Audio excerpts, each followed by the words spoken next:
Hello all, welcome to success journey. आज के इस वीडियो में हम लोग पाइथन के आगे कुछ इंपॉर्टेंट टॉपिक देखने वाले हैं।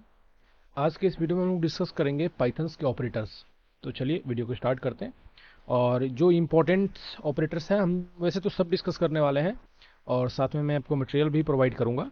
तो आप देखेंगे कि जो कौन कौन से कॉमन ऑपरेटर्स हैं और उनका कैसे यूज़ करते हैं पाइथन कोडिंग में। तो चलिए स्टार्ट करते हैं।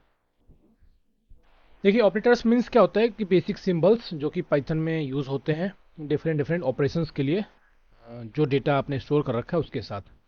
बेसिकली यहाँ पे 6 टाइप के ऑपरेटर्स होते हैं। पहला है arithmetic operator, assignment operator, comparison operator, logical operator, bitwise operator and special operator. Start करते हैं। पाइथन के जो सबसे बेसिक अर्थमेटिक ऑपरेशंस होते हैं वो हम जनरली हम सबको पता है, जैसे कि कैलकुलेटर में होता है वैसे ही है। कहीं कहीं पे थोड़ा डिफरेंस है, जैसे प्लस है माइनस है ये तो सेम ही है। प्लस का ऑपरेटर का यूज़ करते हैं हम ऐड करने के लिए, जैसे कि a इज इक्वल टू 5 है और b इज इक्वल टू 10 है। आप ऐसे भी वेरिएबल करके भी असाइन कर सकते हैं। और प्रिंट करने से पहले यहाँ पे मैं लिख देता हूँ sum is equal to a plus B. तो जैसे मैंने बीच में सिंबल डाला प्लस का, तो ये ऑपरेटर हुआ, यहाँ पे ये अर्थमेटिक ऑपरेटर हुआ। अब ये पाइथन क्या डिटेक्ट करेगा, जैसे ये सिंबल देखेगा तो वो ये डिटेक्ट करेगा कि मुझे इन दोनों को ए और बी को ऐड करना है। आप इसको ऐसे भी लिख सकते हैं 5 प्लस 10, तब भी ये बात बराबरी था। अब चाहे आप वेरिएबल में करो या सिंगल करो एक ही बात है, कोई फर्क नहीं पड़ता। तो ये प्लस ऑपरेटर क्या है, प्लस करेगा। और यहाँ पे अगर प्रिंट करेंगे सम, तो ये वैसे ही वर्क करेगा, ये सम करेगा जैसे कैलकुलेटर में करते हैं।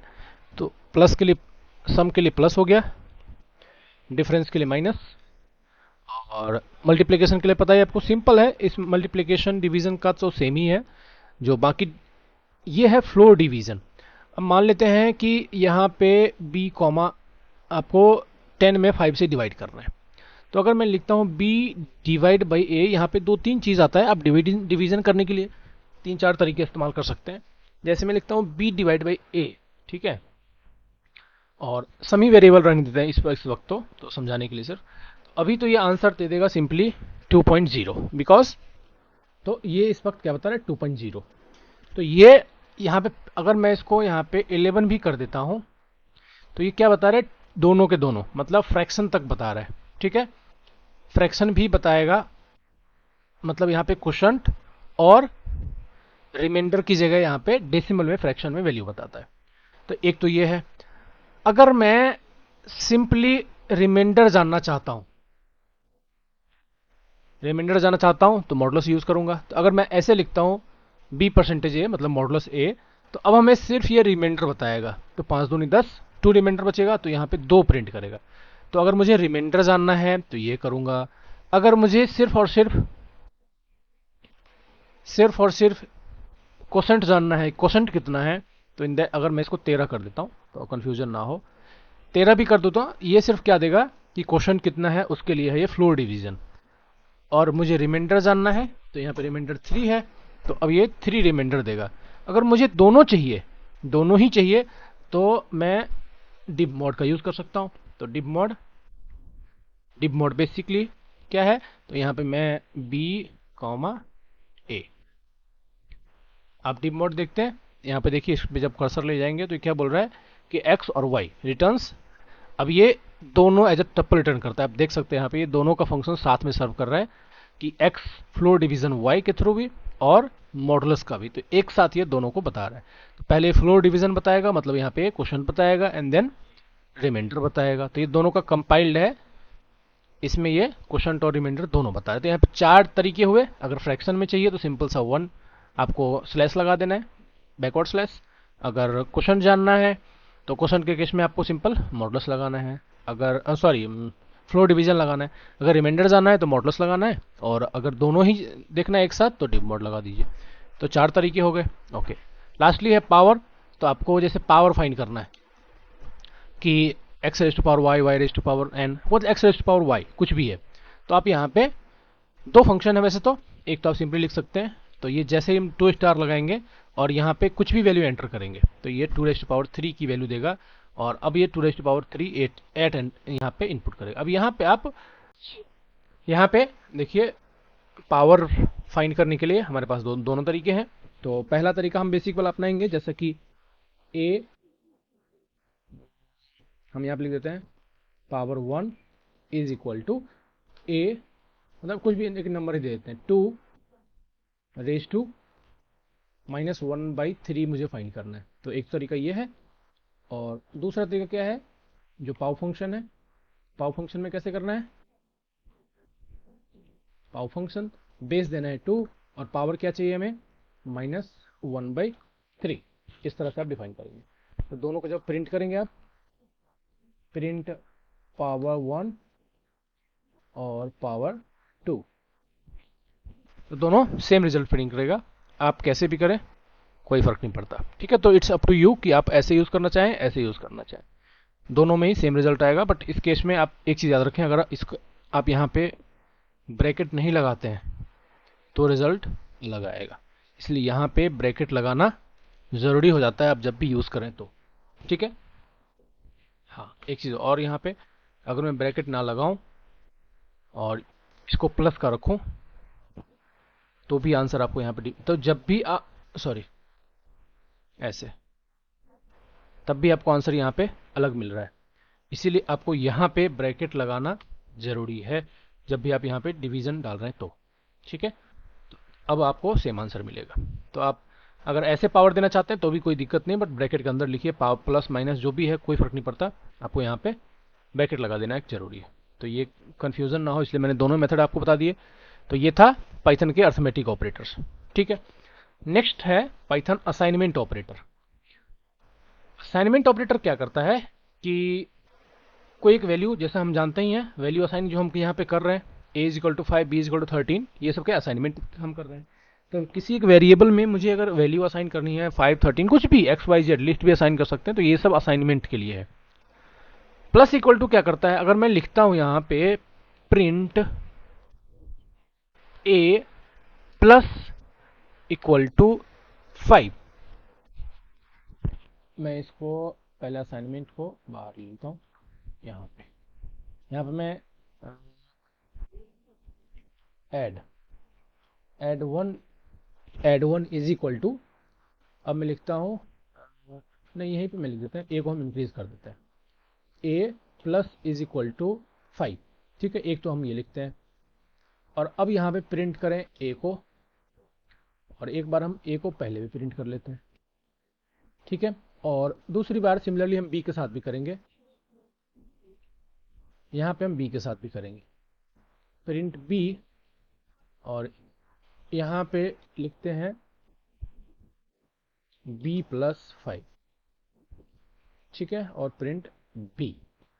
तो ये दूसरा, दोनों मेथड क्या कर रहा है, मैं इसका रिजल्ट पहले आपको दिखाता हूँ। दोनों ही मेथड हैं सेम चीज़ों करने के, ठीक है। अब देखिए, पहले a की वैल्यू 5 थी जो कि यहाँ प्रिंट कर रहा है, और अब a की खुद की वैल्यू में 5 ऐड कर रहा है, फिर उसको प्रिंट कर रहा है, मतलब 10 हो गया। सिमिलरली b की वैल्यू 13 थी और b की वैल्यू में 5 ऐड कर रहा है तो 18 हो गया। दोनों तरीके से आपको रिजल्ट सेम ही मिल रहा है। तो ये बेसिकली, ये प्लस और b को आप एक लाइन में लिख सकते हो, इस b की जरूरत नहीं है, यहाँ पे जो b लिखा हुआ है इसकी जरूरत नहीं है, इस प्लस को सिर्फ आप इक्वल टू से पहले ले आए तो ये सेम काम करेगा। अगर खुद के वेरिएबल में खुद की पिछली वैल्यू में, मतलब इसको ऐसे आप समझ सकते हैं कि x1 is equal to x0 plus 5, ये ऐसे वर्क कर रहा है। अगर नई वैल्यू उसकी पिछली वैल्यू में कुछ ऐड करने पे या मल्टीप्लाई करने पे, डिवाइड करने पे, कुछ भी करने पे, तो पिछली वैल्यू को आप दोबारा लिखने की जरूरत नहीं है। यहाँ पे हमने वो फुल मेथड में किया, यहाँ पे हमने इसका शॉर्टकट मेथड में किया। तो आप इसको हटा के इस प्लस को सिर्फ पहले ले आना है यहाँ पे, तो सेम वर्क करेगा। इसको बोलते हैं एडिशनल असाइनमेंट, मतलब ये एडिशन के लिए काम में आता है। सिमिलरली आप सब्सट्रैक्शन के लिए भी यूज कर सकते हैं, minus equal to, similarly multiply के लिए भी। यहाँ पे मैं कुछ भी मल्टीप्लाई कर दूंगा तो 5 को 5 से मल्टीप्लाई कर देगा, ये वही काम करेगा जो यहाँ पे ये काम करता, ठीक है। हम देखिए 25 हो गया, ये 65 हो गया। सिमिलरली डिवीजन वाला भी सेम वर्क करेगा, खुद की वैल्यू प्रीवियस वैल्यू में 3 से डिवाइड कर देगा, that's it. Similarly remainder assignment और एक्सपोनेंट असाइनमेंट, ठीक है। एक बार हम लोग रिमाइंडर असाइनमेंट देख लेते हैं। डिवीजन का तो समझ में आ ही गया होगा, रिमाइंडर का देख लेते हैं। यहाँ पे हम रिमाइंडर डालें और यहाँ पे भी रिमाइंडर डालें, तो ये दोनों मीनिंग सेम है। आप दोनों मेथड मैंने लिख दिया यहाँ पे, तो आपके लिए समझना आसान हो जाएगा कि क्या हो रहा है इंटरनली क्या हो रहा है। ठीक है, इंटरनली क्या हो रहा है वो चीज़ समझ में आ जाएगी। अब यहाँ पे देखिए ये स्पेस नहीं ले रहा है, इसका मीनिंग क्या हुआ, ये दोनों साथ में आएंगे। जैसे आप स्पेस दोगे ये एरर बोल देगा, क्योंकि स्पेस हम जब भी देते हैं तो वो यहाँ पे स्पेस दे सकते हैं क्योंकि बीच में कोई ऑपरेटर नहीं है, स्पेस आप दे सकते हो, बट ये दोनों ऑपरेटर साथ में हैं, इसलिए हमें बिना स्पेस के इसको लिखना पड़ेगा। ये यही चीज़ करेगा कि बी की खुद की वैल्यू में 5 से डिवाइड करेगा और जो रिमाइंडर बचेगा वो बी की वैल्यू हो जाएगा। अब देखिए यहाँ पे क्या बोल रहा है कि 5 में जब हमने 5 से खुद से डिवाइड किया तो कुछ भी रिमाइंडर नहीं बच रहा था, 0। यहाँ पे क्या बोल रहा था कि जब 13 में हमने 5 से डिवाइड किया तो रिमाइंडर बच रहा था 3। तो ये अब बी की वैल्यू को एक रिमाइंडर असाइन कर रहा है। अब बी की नई वैल्यू क्या हो गई, उसकी रिमाइंडर। तो आप इस तरह से यूज कर सकते हैं। सिमिलरली यहाँ पे एक्सपोनेंट के लिए भी असाइन कर सकते हैं आप। थर्ड है Python comparison operator. Python comparison operator में क्या करते हैं, कंपैरिजन के लिए, कि अभी तो हमने देखा था असाइनमेंट के लिए, अब हम कंपेयर कैसे करेंगे टू वैल्यूज को। तो चलिए देखते हैं कंपैरिजन के लिए क्या यूज करेंगे। मैं सबको पहले इरेज कर देता हूं। अब हमें चेक करना है कि क्या ए और बी इक्वल है। तो मैं यहाँ पे एक छोटा सा कंडीशन लिखता हूं, if A is equal to B, यहाँ पे प्रिंट कर A is equal to B. ठीक है, बल्कि मैं यहाँ पे एफ स्ट्रिंग लगाता हूँ और ऐसे लिखते हैं। ठीक है, हम जिसको भी कंपेयर कर रहे हैं,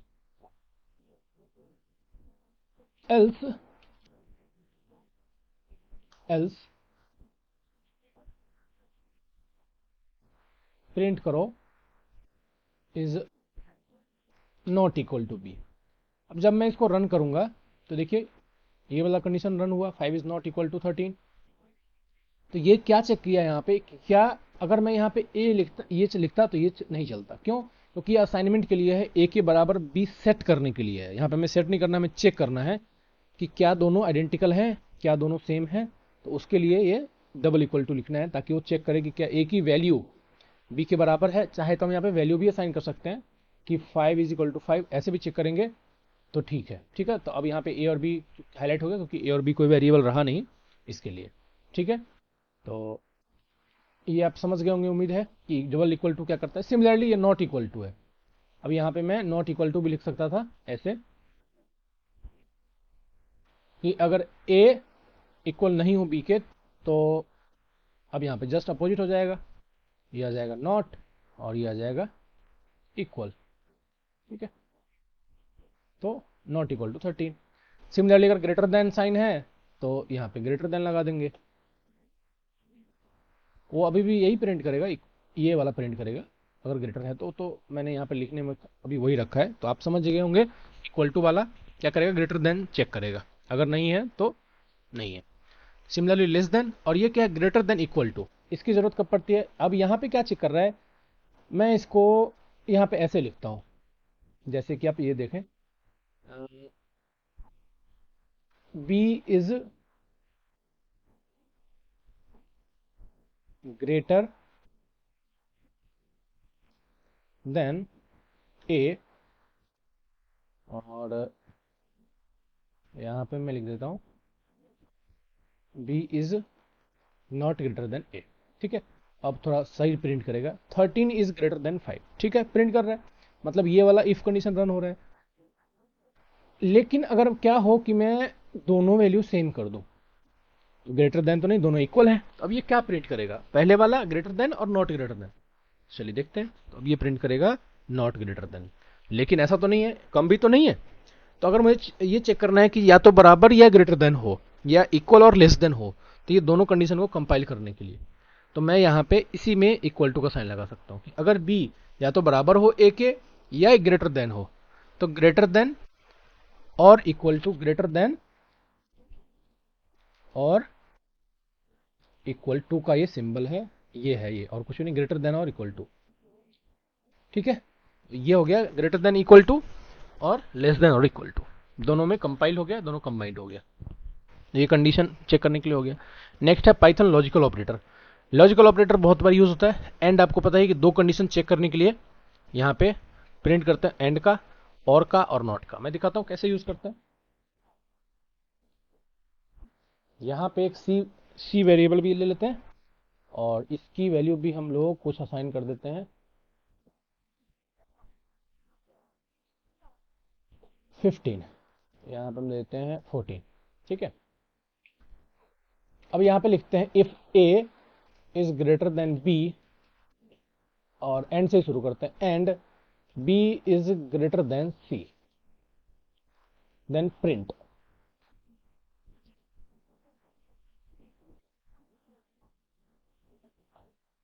A is greater than b and b is greater than c। ठीक है, हमने ऐसा लिख दिया कि a जो है वो ग्रेटर देन b है और b ग्रेटर देन c है। ठीक है, ये हो गया। अब यहीं पे मैं एल्स कंडीशन में डिफाइन कर सकता हूं। एल्स लिख देते हैं print no not greater, simple clear, not greater. ठीक है, अब जब इसको रन करेंगे तो यहाँ पे ये दोनों कंडीशन जब तक सेटिस्फाई नहीं होगा तब तक ये ब्लॉक रन नहीं होगा। इसके लिए क्या जरूरी है कि ए का भी ग्रेटर होना जरूरी है बी से, और बी का भी ग्रेटर होना जरूरी है सी से, जो कि इस केस में नहीं है। ए सबसे छोटा है, उल्टा कंडीशन है, और बी सेकेंड है और सी थर्ड है, तो ये कंडीशन रन नहीं हो रहा है, कोई भी कंडीशन रन नहीं हो रहा है। अगर मान लो ए को भी मैं ग्रेटर भी कर दूं, अगर मैं यहाँ पे 25 भी कर दूं, तब भी रन नहीं हो रहा। क्यों? क्योंकि पहला कंडीशन तो सेटिस्फाई हो रहा है, A is greater than B, but B is not greater than C. तो ये दोनों कंडीशन का सेटिस्फाई होना जरूरी है अगर इसको रन करना है। तो अगर मैं बी को भी ग्रेटर देन कर दूं, यहाँ पे कर दूं 10, तो अब ये रन होगा फर्स्ट वाला। अभी क्या हो गया, ये दोनों ही कंडीशन यहाँ पे सेटिस्फाई हो गए, that means now the block will be executed. तो ये एंड कंडीशन में क्या हो गया, मल्टीपल कंडीशन लिख सकते हैं, ऐसा जरूरी नहीं है। आप यहाँ पे और भी एंड लगा के ऐसे लिखते चले जाइए। यहाँ पे एक डी वी असाइन कर दो 29 और यहाँ पे लिखते चले जाओ and C is less than D. ठीक है, ऐसे भी लिख सकते हो, जितने चाहे आप लिख सकते हैं, इसमें कोई दिक्कत नहीं। 3 कंडीशन लिख दो तब भी कोई समस्या नहीं है। ठीक है, अभी भी ये रन हो रहा है क्योंकि सी लेस देन है, सी लेस देन है, तो ये यही वाला रन हो रहा है क्योंकि सी लेस देन है। तो आप जितनी चाहे इस तरह से एंड कंडीशन लगा के डाल सकते हैं, बट एंड कंडीशन क्या है, नेसेसरी कंडीशन है। जब तक सारे कंडीशन सेटिस्फाई नहीं होंगे तब तक वो रन नहीं करेगा। सिमिलरली और वाली कंडीशन क्या हो जाएगी, इसी में इनमें से कोई भी एक एग्जीक्यूट होगा। अगर एंड में तो क्या है, सारे यस होने चाहिए, और में तीनों में से कोई भी एक भी कंडीशन सेटिस्फाई हुआ, मान लेते हैं कि सिर्फ यहाँ पे जैसे कि ए ग्रेटर देन है, तो नहीं, मैं यहाँ पे कर देता हूँ 11। बी ग्रेटर देन है सी, तो मैं इसको कर देता हूँ 9। ये दोनों कंडीशन सेटिस्फाई नहीं हो रहे हैं, लेकिन ये कंडीशन अभी भी सेटिस्फाई हो रहा है, तब भी ये रन होगा क्योंकि यहाँ पे और लगाया हमने। ठीक है, तब भी यहाँ पे ये रन हो रहा है। ये 11 इज ग्रेटर देन है, और जो भी हमने लिख रखा है वो तो वही रन हो रहा है, बट मेन है कि आप ये समझें और क्या है। सिमिलरली नॉट क्या है, लॉजिकल है, true if the operand is false. अब यहाँ पे क्या रिटर्न करता है, अगेन ट्रू फॉल्स, कि अगर नॉट है तो यहाँ पे मैं लिख दूं नॉट। मैं इसका एक एग्जाम्पल दिखाता हूँ आपको इधर।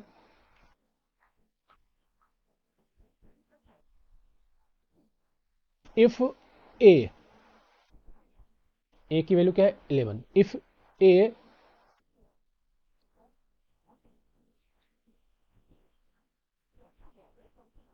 नॉट, ऐसे हम नहीं लिख सकते। ठीक है, ओके, नॉट के साथ नॉट इन लिख सकते हैं, हाँ ठीक है, not in. If A is not,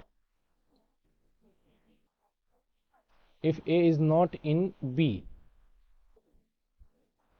ऐसे लिख सकते हैं हम कि नॉट फंक्शन का, अगर देखो इसको मैं हटा देता हूं तो क्या होगा, if A is greater than B. अगर मैं नॉट लगा देता हूं यहाँ पे, तो नॉट मतलब इसका अपोजिट हो गया, not A is greater than B, तो जब ये नॉट होने पे एग्जीक्यूट होगा, तो नॉट का यूज हम करते हैं उसके अपोजिट फंक्शन को यूज करने के लिए। तो ये आप जो भी चाहें आप प्रिंट कर सकते हैं। A is not greater than B, और मैं इसको कर देता हूँ 2। ठीक है, देखिए यहाँ पे आ रहा है प्रिंट हो। तो नॉट का फंक्शन यूज करते हैं हम इस ऑपरेटर का जस्ट अपोजिट वाला यूज करने के लिए, मतलब इसके आगे जो आने वाला है उसका जस्ट अपोजिट यूज करने के लिए हम नॉट फंक्शन यूज करते हैं। नेक्स्ट है Python bitwise operator. Bitwise operator मतलब एंड वाले फंक्शन को, जैसे बिटवाइज एंड है तब ऐसे भी कर सकते हैं, लेकिन ये क्या है बिटवाइज ऑपरेटर कि आप इसको कैसे यूज करेंगे कहाँ पे वो मैं बताता हूँ आपको। बिटवाइज वही है एंड, अगर आपकी बिट में है, जैसे कि यहाँ पे है ये एंड है बिटवाइज, लेकिन अगर आपकी बिटवाइज कंपेरिजन करनी है इन दैट के, जैसे X and Y, X and Y यहाँ पे एंड फंक्शन है तो इसकी बिट में कंपेरिजन बताएगा ऐसे। सिमिलरली यहाँ पे और के लिए है, तो अगर बिटवाइज कंपेरिजन करना है तो और में ये बिटवाइज कन्वर्जन बताएगा उसका, ट्रू और फॉल्स, 1 या 0 या 1। सिमिलरली नॉट के लिए ये सिंबल है, और एक्सओर के लिए ये है, और राइट शिफ्ट के लिए ये है, और लेफ्ट शिफ्ट के लिए ये है। ये तो जो आप एक बार बिट पढ़ोगे अच्छे से उसके बाद आपको अच्छे से समझ में आएगा, अभी फिलहाल इसकी जरूरत नहीं है हमें। पाइथन स्पेशल ऑपरेटर लास्ट में है। स्पेशल ऑपरेटर में क्या है, इज और इन, बेसिकली इज और इज नॉट, और इन नॉट। इज क्या करता है, true if the operand are identical, जैसे हमने डिस्कस भी किया था कि x इज इक्वल टू 14 और y इज इक्वल टू 10 लिख देते हैं। अब इज का क्या लिख सकते हैं कि प्रिंट x इज y। ठीक है, x इज y। अब ये क्या है, x और y सेम है क्या, फॉल्स देगा प्रिंट। क्यों दे रहा है प्रिंट, क्योंकि ये दोनों सेम मेमोरी लोकेशन पे नहीं है। अगर मैं इसकी वैल्यू भी 10 कर दूं, अब ये ट्रू बोलेगा। अच्छा, एक चीज मैं यहाँ पे प्रिंट करके आपको दिखाना चाहता हूँ, print id of x and print id of y। id क्या देता है, मेमोरी लोकेशन। आप देख सकते हो even if the variable are different, ये क्यों बता रहे ट्रू एक्स इज वाई, क्यों बता रहे कि सेम है जबकि दो अलग अलग वेरिएबल हैं, क्योंकि दोनों की मेमोरी लोकेशन सेम है। इवन इफ हमने 2 बार अलग अलग असाइन किया है, तो ये पाइथन की प्रॉपर्टी है कि आप 2 बार भी असाइन कर रहे हो, लेकिन अगर वैल्यू सेम है तो ये सेम लोकेशन पे स्टोर करके रखेगा, 2 बार अलग अलग जगह पे स्टोर नहीं करता है, क्योंकि मेमोरी लोकेशन सेम है। इसलिए इसने क्या किया, बोल दिया कि हाँ एक्स और वाई, एक्स जो है वही वाई है। ठीक है, तो ये यहाँ पे तो वर्क करेगा। सिमिलरली अगर मैं यहाँ पे नेम दे देता हूँ, नेम किसी का राम, ठीक है, और वही मैं यहाँ पे वाई की में यहाँ भी सेम कर देता हूँ, अब भी कुछ फर्क नहीं पड़ेगा। ये स्ट्रिंग में भी वर्क करता है और डिजिट में भी वर्क करता है, फ्लोट में भी वर्क करता है। ठीक है, सिमिलरली अगर मैं यहाँ पे भी, अब देखिए आप, ठीक है, इसमें भी वर्क करेगा, नन कर दो तो भी वर्क करेगा। लेकिन अगर मैं एक लिस्ट बना देता हूं जो कि 1,2 रहे, और इवन इफ मैं इसको यहां कॉपी भी कर दूंगा, अब आपको डिफरेंस दिखेगा। अब देख सकते हैं आप दोनों की लोकेशन अलग अलग हो गई। तो ये आपको समझना है कि लिस्ट या फिर कोई भी कंटेनर, डिक्शनरी हो, कंटेनर कोई भी हो, in that case it is not identical. तो ये इज कंडीशन क्या है, identical same memory location same है उसके चेक करने के लिए। इज नॉट लिखेंगे तो इसका जस्ट अपोजिट है, इज नॉट वाई, तो अब ये ट्रू प्रिंट करेगा, क्योंकि हम वही पूछ रहे हैं क्या एक्स और वाई सेम नहीं है, तो बोलेगा हाँ, तो ये ट्रू प्रिंट करेगा क्योंकि अलग अलग लोकेशन पे सेव है। तो ये इज हो गया। नेक्स्ट है इन और इन नॉट। तो इन और इन नॉट क्या है, तो ये तो आपको बहुत अच्छे से पता है वैसे। तो हम यहाँ पे कुछ और भी असाइन कर देते हैं। ठीक है, अब मैं लिखता हूँ कि जैसे मुझे इसमें से चेक करना है, एक दो वेरिएबल और डाल देते हैं, ए और स्ट्रिंग भी डाल देते हैं यहाँ पे बी। ठीक है, अब मैं यहाँ पे लिखता हूँ कि ए इन एक्स। ठीक है, इसको मैं कर देता हूँ यहाँ पे प्रिंट। तो क्या ए एक्स में है, तो ये सिर्फ और सिर्फ ट्रू ऑल फॉल्स प्रिंट करता है, याद रखें यहाँ पे सिर्फ ये ट्रू या फॉल्स रिटर्न आएगा। सो सर्च करने के लिए आप इसका यूज कर सकते हैं, क्या ए एक्स में है, तो ये बोलेगा यस, तो ट्रू प्रिंट कर देगा। और इसको मैं बोल दूं नॉट इन, तो बोलेगा फॉल्स, बोलेगा नहीं है तो बोला ना है तो सही, फॉल्स प्रिंट कर देगा। तो इसको आप एज अ सर्च इंजन की तरह यूज कर सकते हो कि क्या इस लिस्ट में डेटा है। आप यहाँ पे स्ट्रिंग कुछ भी डाल सकते हो, यहाँ पे मैं 9 and 8 भी डाल सकता था, नॉट इन तो बोलेगा फॉल्स, और अगर बोलूं कि इन बोलेगा यस, ठीक है, तो बोलेगा यस ट्रू, ठीक है। तो इन और नॉट इन का फंक्शन ऐसे यूज करना है। हाँ, यहाँ पे अगर मुझे लॉजिकल ऑपरेशन लगाने हैं तो मैं ऐसे लिखूंगा, if 998 in A, if 998 in A,